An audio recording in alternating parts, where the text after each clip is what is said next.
how to add audio in PowerPoint. Hello everyone, this is Sabrina here to help you today.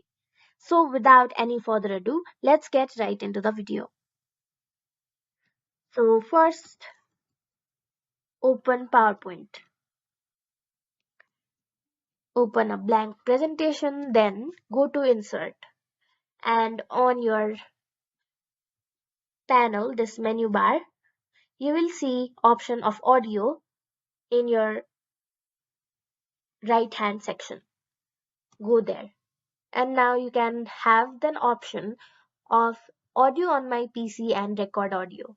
You can record audio or simply select the audio that is already in your PC. Select any of these two and you will be able to insert it in your presentation. So that's it.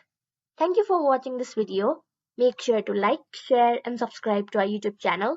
If you got any questions, comment them down and I'll catch you in the next one.